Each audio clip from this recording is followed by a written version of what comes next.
For my persuasive speech for COM 225, I selected the topic Reasons Why We Should Care About Our Mental Health. My goal is to become a special education teacher. And with my career choice, it's going to have long, hectic days and, days of lesson planning and, evaluations and, people coming in and out of the classroom. So it is very important that I take care of my mental health as a special education teacher in the near future. To many of us, we underestimate the impact of mental health. Mental health can affect everything, and I would say everything from like our physical health to our relationships with others, and it also ages us faster. So if you guys ever heard the saying, like, I don't stress in life or, like that, it's because people just want, a stress-free life. But definitely, if we care about ourselves within, it will help minimize frustrations, improve energy, and increase happiness overall. So, with this speech, I do want my audience to take time to decompress and meditate.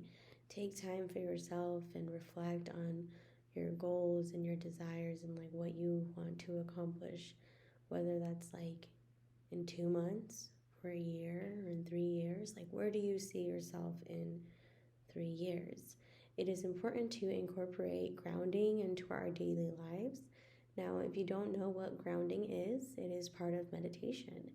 You simply go on, like a patch of grass, or you can go to a park, or even after you're done hiking, you can take off your shoes and your socks and simply just walk barefoot. And when you do that, if you believe in it, it's kind of like however you want to take it, but the goal for grounding is to kind of like become calm and have peace within. And it's just something to kind of just like make sure you're grounded within, in life. So I would say, and I'm pretty sure, other people can agree, mental health does affect, how we think, how we react, how we feel, especially like how we react to certain situations. That could be like with our partners or with our family members, especially like if you're dealing with issues like in your family that they also have mental health issues, like it's going to clash, and it's not going to end well. So sometimes, being the bigger person and learning how to converse with someone with mental health issues or, will make a big difference. And there's nothing wrong with having mental health issues. This can be anywhere from being like bipolar or having anxiety or being depressed or, just like anything, just kind of like having ADHD or not just being schizophrenic. Like it's just like there's many levels to it. And I feel like when you have like certain like diseases, it is harder for you to take care of your physical health, which of course, if you don't take care of your physical health, it will deteriorate your mental health, and vice versa. If you don't take care of your mental health, your physical health will be affected. So this leads me to my next point. Keeping our emotions bottled inside can be harmful to our health. It overall affects our quality, like, of our life, and of course it's important to be honest with how we feel and incorporate daily activities in our life that makes us happy. I think, like, for example, like take negative emotions when, well, like they don't actually cause a true disease, they appear to accelerate the progression. And this was actually, I read this by Laura, how do you say her last name? Kartzian, who is a professor of psychology at the Stanford University.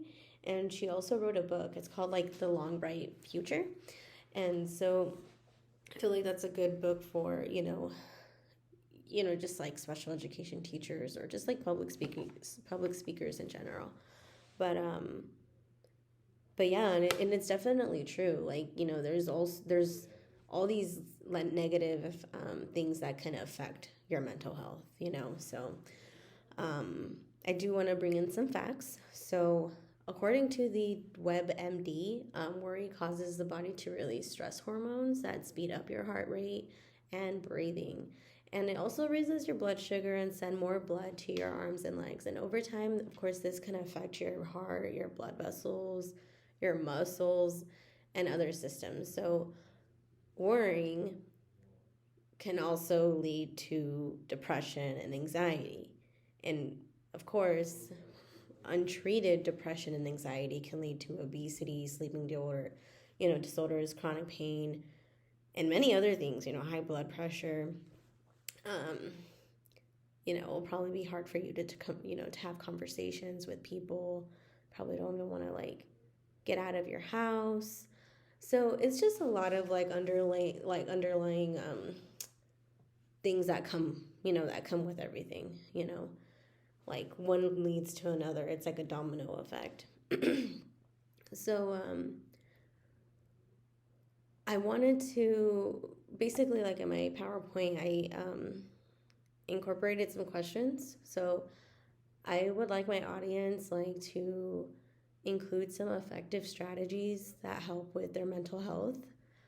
And this can include regular physical activity that would help you with better sleep. It would help you with your self-esteem. It would help you be less stressed. Relaxing and sleeping is very important. You can also read books. I have a nightstand right next to my bed, and I have a little journal with 3 different pens. That way I can kind of choose which color I want, and then write in my journal accordingly. I like to listen to white noise, but I know a lot of people like to listen to different type of calming music, at the end of their day to decompress. I also like to watch movies, but comedy action movies are my favorite. That would also kind of be helpful to take your mind off things. I would say sometimes watching horror films or scary things or shows about killings and stuff like that, or kidnappings make you sad or make you think and overthink and think it's gonna happen to you or something.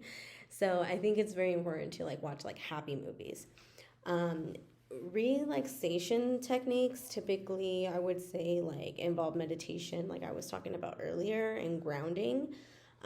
These techniques can often help to remedy both disorders and improve quality of life. So overall, if you do these little things, maybe 10 to 15 minutes 2 times a week, you'll see improvement. If you do it every day, you'll definitely see improvement. It'll just become part of your daily lifestyle. I know this is easier said than done, but making healthier food choices and drink water. Drink your water. At least try to drink if you can't drink your 8 glasses of water, try to drink maybe 4 to 6, but that will keep your body hydrated, and that will also increase brain power. So like I said, it's a domino effect. Everything helps. Everything happens for a reason. Everything is for a reason. Now, when it comes to moderate exercises that we can incorporate into our lives, we can do so many things. We can do yoga, jog, walk around your neighborhood. If you have a dog, you can walk around, with your dog. If you don't have a dog, you can download the app called WAG, and you can dog sit and walk the dog around the neighborhood, so that's always fun. I personally don't have dogs. I have 2 cats, so that's probably not something that I would do, but I would probably download the app just for fun, maybe one day. Also swimming, that releases so much tension within your like your shoulders, your arms, and your legs. So that's really good for built-in tension like in your body. That's another thing that people don't realize. We have so much tension and so much stress built up from so many years of like us focusing on like whether it's work or school or just like just just problems that are going in our lives, you know what I mean? So we don't really realize that like stretching could even help too, you know. Weightlifting, dancing, Zumba, the list can go on and on. Like even daily housework, like sweeping and mopping breaks the sweat. It's a good arm workout, you know, to mop and sweep the whole house is about 15-30 minute process. So that's like a good arm workout. So if you want to think of it like that. But yeah, definitely. Like I would say, like even walking a little bit as 15 minutes a day can definitely help. Anything that can get your body going is good. It will help your body decompress. And when you are facing obstacles in your life, it is important to hit the gym instead of drinking your problems away, you know, um, because drinking can lead to like weight gain, depression, alcoholism, and you know it's not just like fun anymore. Like you know, like you end up not just doing it for like a celebration. You're just like doing it every day because you're sad, and that's not good. So if you do see yourself going in that spiral, get out of it because it's going to mess up with your mental health. You know, you're going to feel sad all the time, and that's not the way people should be living their lives. Um, when you can, get in your car, explore small towns around you. You know, you can learn about that town and, you know, learn about, you know, the history and like if they have anything, you know, every town has something special, you know, and then also it would help you get your steps in and just also just make you feel good naturally. So get your vitamin D, walking helps, you already know the vibes.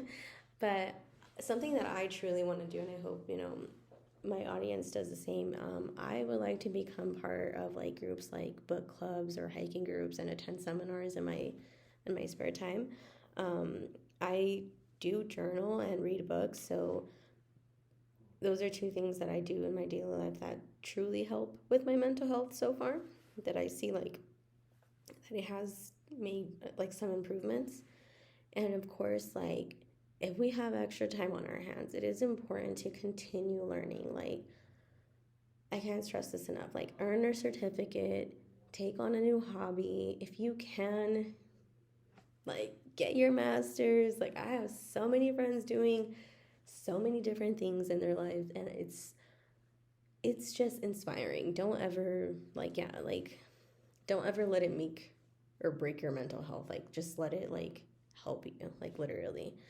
Um, but yeah, like when it comes to the facts, like I want to say 21% of US adults experienced mental illness in 2020. And obviously, I would say the pandemic had a big factor in that. This actually represents 1 out of 5 adults. And these lifetime illnesses like happen at early ages. So I want to say like by the age of 24, 75% already of them have experienced a mental illness. So it's really sad. And if you think you have any problems, do not worry. Like, literally, do not think people are going to make fun of you, criticize you, anything. Do not be afraid to speak up to friends, family, or seek professional help because it is important. Um, you know, like, I know friends can help to a certain extent, but professional help is where it's at. Therapy is a valuable tool to help you understand yourself. It's common for medical needs to slip through the cracks, especially like if you don't have like insurance or whatnot. But it is important to go ahead and talk to anybody that you need to.